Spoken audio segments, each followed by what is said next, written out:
Baik, Pater Charles. Ah, kita coba lebih lanjut lagi, Pater Charles ya. Bahwa Iya. sekarang seperti yang Pater Charles cerita tadi pada awal itu bahwa Pater Charles itu sekarang menangani 3 paroki, artinya melayani umat-umat di 3 paroki. Boleh cerita, Pater, 3 paroki itu apakah dengan jumlah umat yang banyak ataukah bagaimana, Pater Charles? Silakan, Pater. Eh, Belanda ini kan sangat, menurut saya, satu dari banyak negara Eropa yang mana sekularisasinya itu sangat, temponya itu sangat cepat, ya. Sehingga orang kemudian menyebut Belanda ini sebagai negara post Kristianitas gitu. Jadi negara pasca. Jadi seolah-olah kekristenan itu sudah selesai di sini. Selesai.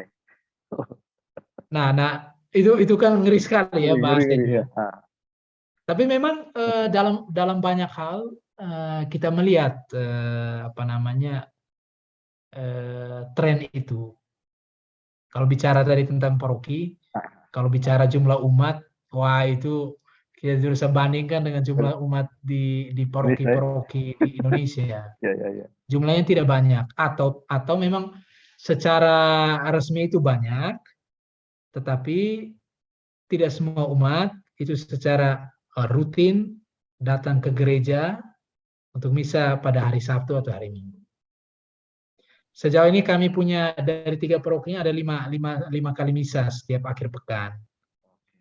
Tapi di setiap kali misa itu kalau saya boleh kasih rata-rata itu ya 100, 200-an orang setiap kali misa di satu paroki ya. Kadang-kadang pun sedikit sekali, bisa saja hanya 40, 50 orang. Artinya dari segi jumlah umat itu sudah sangat berkurang. Dan kelompok umat yang masih sangat aktif ini kan umumnya kelompok umat dari rentang usia yang tua ya, saya sebut katakanlah usia 50 ke atas gitu kan. Nah, sementara jumlah umat dari rentang usia di bawah itu kan yang rutin ke gereja, ini kita bicara pergi ke gereja saja. Ya. Itu tidak banyak gitu kan. Dan mengapa demikian? Karena memang orang-orang menurut saya mereka kehilangan ketertarikan di dalam cara bagaimana merayakan iman seperti yang kita buat.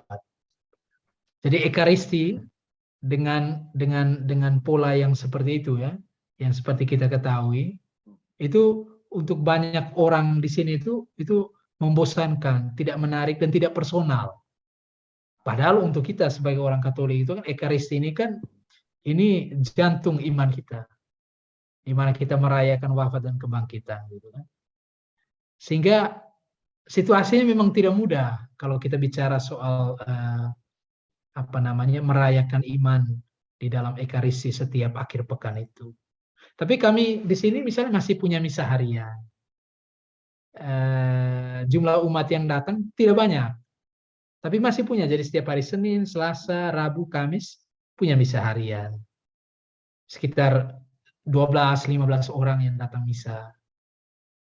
Lalu kami masih punya anak-anak misdinar yang SD gitu kan. Atau masih punya kelompok-kelompok kor. Jadi perkataan Belanda tadi itu negara pasca post Kristianitas itu mungkin radikal di satu sisi, tapi di sisi lain ada benarnya juga. Karena orang sedang mencari bentuk baru dalam merayakan iman. Jadi ekaristi seperti yang kita rayakan saat ini itu sepertinya untuk mereka itu bukan bentuk merayakan iman yang menarik ya. Apalagi kalau kita bicara untuk kalangan muda. Tapi kalau kita misalnya melihat ke kelompok-kelompok Kristen misalnya, mereka sudah mulai dengan cara yang sangat berbeda dan rupanya itu menarik untuk anak-anak muda, misalnya dengan musik lah, kemudian di mana khotbah itu misalnya diganti dengan sharing dari umat, dari anak-anak muda sendiri cerita pengalamannya. Nah itu antara lain bentuk-bentuk baru dari bagaimana orang merayakan imannya.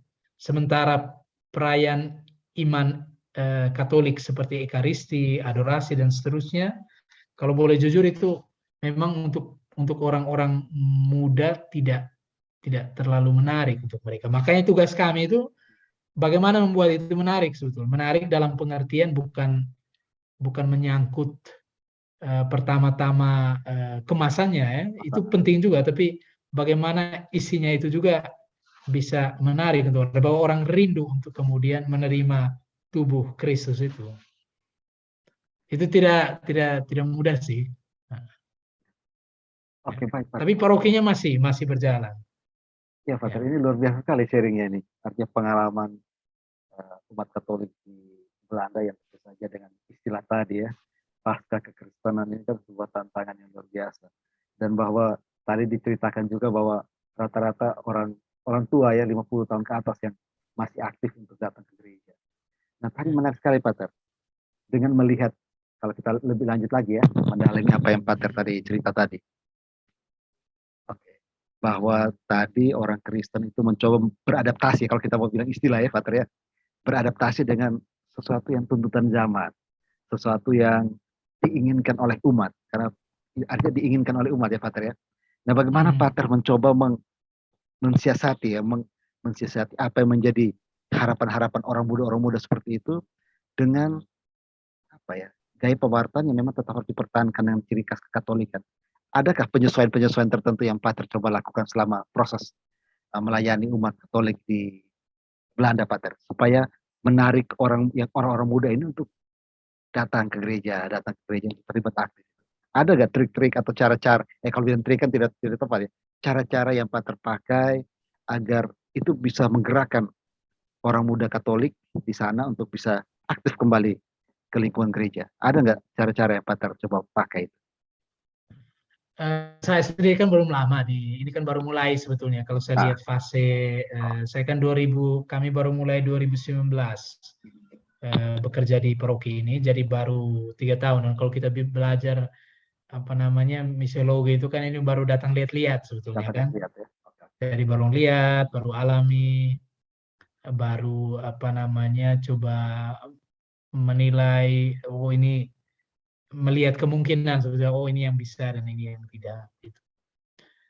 Tapi yang menurut saya yang paling penting menurut saya itu bahwa perayaan Ekaristi, kalau kita bicara perayaan Ekaristi saja itu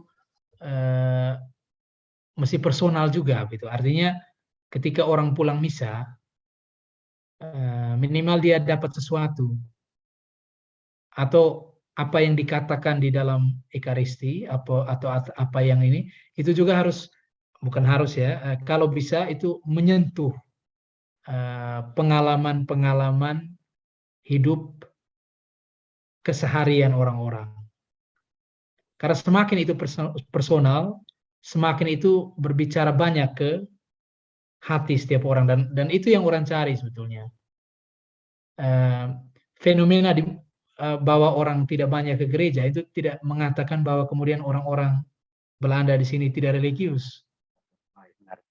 Justru mereka itu orang-orang yang mencari sebetulnya, mencari pegangan, mencari apa yang mereka bisa apa namanya andalkan di dalam hidup mereka, apa yang dan dalam pencarian itu ya itu menyangkut pencarian pribadi kan gitu. Sehingga kalau perayaan Ekaristi itu bisa bersifat lebih personal dalam pengertian bahwa itu berbicara atau menyentuh pengalaman-pengalaman manusia, bisa jadi orang kemudian tergerak untuk ke situ kan. Karena iman ini kan menurut saya pribadi, iman itu kan menyangkut pengalaman pertama-tama. Bukan ajaran. Ajaran itu juga penting, itu sumber iman kita. Tapi pada akhirnya iman itu menyangkut hubungan pribadi kita dengan Tuhan. Sehingga dalam perayaan Ekaristi, ya saya sendiri merasa selalu tertantang bagaimana misalnya dalam renungan atau homili yang saya berikan, bahasanya saja lah, tidak usah bahasa yang tinggi-tinggi kan. Dan bagaimana saya juga sebagai imam itu bicara tentang pengalaman iman saya sendiri. Tidak melulu mengajar orang, tapi juga bagaimana membagikan pengalaman saya. Dan disitulah menurut saya koneksinya nanti dengan pengalaman orang. Atau pilihan-pilihan lagu misalnya, pilihannya lagu-lagu yang liturgis tentu saja, tapi bagaimana lagu-lagu itu juga sesuai dengan tema atau pesan perayaan. Sehingga seluruh perayaan itu menjadi personal sifatnya, karena itu berbicara, menyapa hati setiap orang yang hadir secara pribadi. Nah ini kan gampang ngomongnya, Betul, betul, betul. gampang ngomongnya, tapi dalam prakteknya memang tidak mudah. Justru itu tantangan saya pribadi itu untuk ya membaca teks kitab suci dengan baik dan merenungkan Tuhan. Saya kan selalu sebelum bikin renungan dalam doa itu, Tuhan ini dengan teks seperti ini nih, engkau mau ngomong apa sih sebetulnya untuk umat yang nanti akan hadir dalam misa. Nah, pertanyaan itu membantu saya untuk kemudian terbuka pada kenyataan-kenyataan, pengalaman-pengalaman hidup setiap hari dan bagaimana sabda Tuhan itu kemudian berbicara sesuatu untuk umat dalam situasi seperti itu. Nah, itu yang saya maksudkan dengan bagaimana perayaan Ekaristi kalau bisa itu lebih personal sifatnya. Jadi umat itu nggak datang hanya duduk, kemudian disuruh berlutut, berdiri, atau nyanyi seperlunya. Tapi kalau pulang itu mereka dapat sesuatu lah. Entah hati mereka itu digerakkan untuk melakukan sesuatu dengan lebih baik, atau mereka seperti yang saya singgung tadi, semacam diberi teguran, atau mereka semacam disemangati, dikuatkan, dan bahwa kehadiran Tuhan itu nyata gitu dalam hidup mereka. Nah itu memang saya boleh ngomong seperti ini, tapi dalam prakteknya itu memang tantangan begitu, tidak selalu mudah. Tapi saya selalu bilang, Tuhan dengan teks seperti ini engkau mau ngomong apa untuk umat yang akan hadir? Gitu. Menarik sekali, Pater. Ini sharing yang luar biasa sekali, Pater, bahwa memang bagaimana untuk bisa membuat orang tersapa itu Pater mempersiapkan diri dengan sebaik-baiknya, Pater. Ini dari sharing ini memang Pater mempersiapkan diri sebaik-baiknya sehingga sabda Tuhan itu betul-betul menyapa secara personal ke umat yang datang dan hadir. Dan itu yang memang diinginkan oleh umat Katolik di sana ya. Dan saya kira ini juga menjadi harapan ya umat Katolik di Indonesia juga memang tersapa secara pribadi. Oke, baik Pater. Kalau tidak salah pernah saya dengar cerita Pater ini pernah diajak untuk apa? Ke salah satu TV atau salah satu radio, Pater, untuk wawancara itu, Pater. Ya kan? Iya.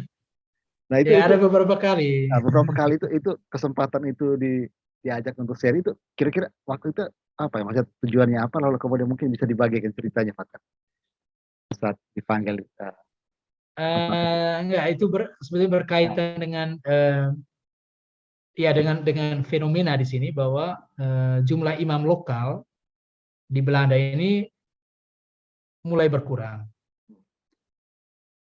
Karena jumlah imam lokal itu berkurang, maka beberapa keuskupan itu mereka mengundang atau mengajak bekerja sama dengan keuskupan-keuskupan lain seperti yang saya tahu itu misalnya di India atau di Amerika Selatan untuk bekerja sama dengan keuskupan di sini dalam hal ketersediaan imam begitu, tenaga imam. Sehingga di keuskupan kami saja ini di wilayah selatan Belanda ini cukup banyak imam-imam yang berasal dari luar Belanda, imam-imam bukan orang Belanda. Nah, kebetulan di wilayah ini kami ini 1-2 imam dari dari yang bukan dari Belanda gitu kan. Nah, mereka tertarik ingin tahu ini kenapa sampai datang ke sini, masih muda, kemudian mau belajar bahasa Belanda, mau hidup di sini dan seterusnya, itu apa yang menggerakkan, kenapa sampai bisa ke sini. Singkatnya demikian. Nah, karena itu waktu itu saya diminta wawancara waktu itu dan saya cerita ya ini karena perutusan dari kongregasi, perutusan dari gereja juga untuk kemudian membantu melayani paroki yang masih ditangani oleh kongregasi kami di sini. Begitu. Nah, itulah alasan mengapa saya waktu itu diwawancarai. Dan untuk mereka itu, untuk orang-orang di sini itu, waduh, untuk gini, orang mikir gini, ngapain jauh-jauh ke sini gitu. Iya, iya. Kenapa? Saya itu Eh, awal-awal saya datang ke sini, saya sempat ikut sebuah ikut kursus bahasa Belanda. nah, Lalu itu kursus yang terbuka untuk berbagai orang dari berbagai kalangan. Tahu nggak apa yang orang omong ketika tahu bahwa saya imam Katolik? Mereka nah, bilang, aduh, kamu ini ngapain ini mau jadi imam? hmm. Jauh-jauh lagi dari Indonesia, tinggalkan keluarga mau ke sini. Udah, kamu pulang saja. Gereja nggak punya masa depan lagi di Belanda ini. Oh, iya. Wah, itu berhadapan dengan itu kan agak shock juga ya awalnya. Tapi pada saat yang sama, bukan pada saat yang sama, kemudian saya pikir-pikir baik juga karena itu kemudian membantu saya juga untuk mendalami sendiri perutusannya. Kenapa saya jauh-jauh mau ke sini? Apa yang saya cari di sini? Apa yang menggerakkan saya?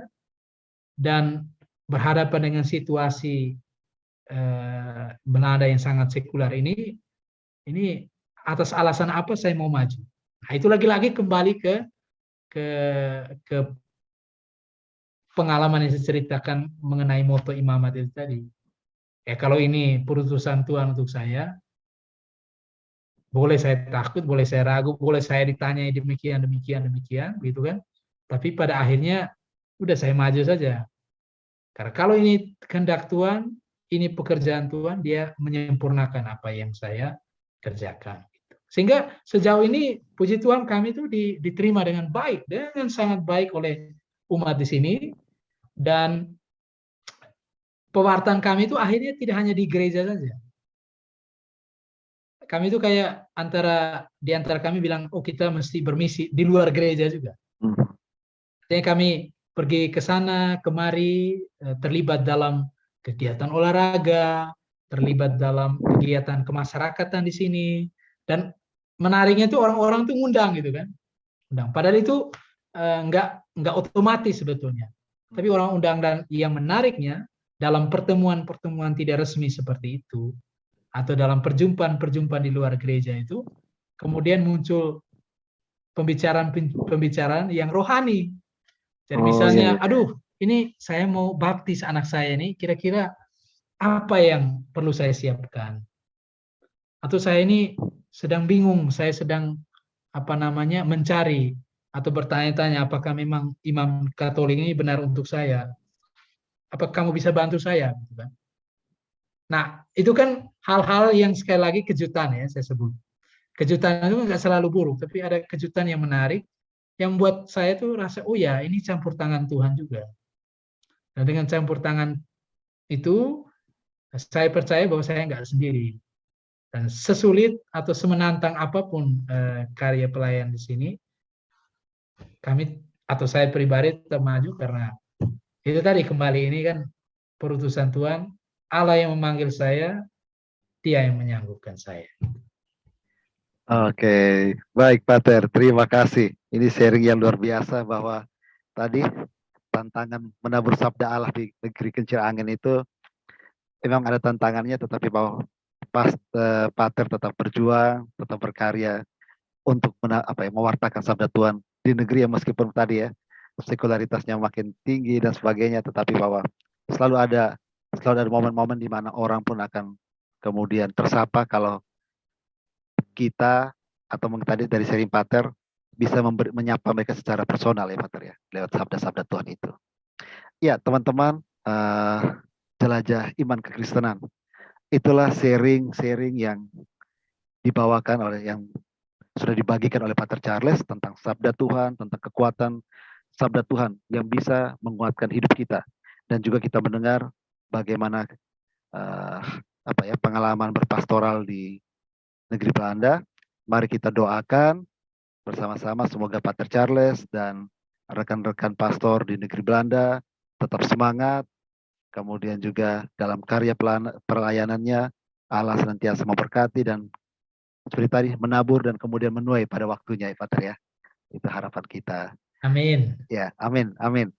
Baik, Pater Charles, saya kira itu saja beberapa hal yang eh, kita ingin isi pada kesempatan saat ini. Terima kasih banyak, Pater, untuk waktunya. Terima kasih banyak untuk sharingnya. Apa yang tadi sharing ini Pater sudah sharingkan bagi kami, itu menjadi pengalaman berharga untuk kami semua. Dan harapannya memang kami sebagai umat awam juga termotivasi untuk semakin dekat dengan kitab suci, semakin mengakrabi dengan teks kitab suci, sehingga pesan-pesan Tuhan itu bisa menyapa kami secara pribadi. Sekali lagi, Pater, terima kasih untuk waktu dan kesempatannya. Ya, Pater, ini boleh berkat kami dengan bahasa Belanda, Kak Pater, sebelum kita tutup kegiatan ini dengan tutup kegiatan kita atau sesi bincang-bincang sore hari ini. Boleh, Pater, menutupnya dengan berkat dalam bahasa Belanda, Pater. Ya. Boleh, boleh. Baik, silakan, Ya. Pater. Ja. In de naam van de Vader en de Zoon en de Heilige Geest. Amen. De Heere zij met u. Zegene u de Almachtige God, de Vader en de Zoon en de Heilige Geest. Amen. Terima kasih, Pater, untuk berkatnya dalam bahasa Belanda. Ini luar biasa sekali ya, sudah fasih bahasa Belanda ya. Mantap sekali, Pater. Berarti ini dalam kurun waktu berapa tahun ini bisa menguasai dengan seperti ini? Pasti cepat sekali. Kalau untuk Pater kayaknya cepat. Masih tetap belajar, Tetap belajar. Tapi tadi seperti yang Pater sharing tadi, bahwa memang untuk bisa menyapa secara personal itu mau tidak mau kekuatan bahasa itu perlu diperdalam. Ya, penting sekali, betul, betul.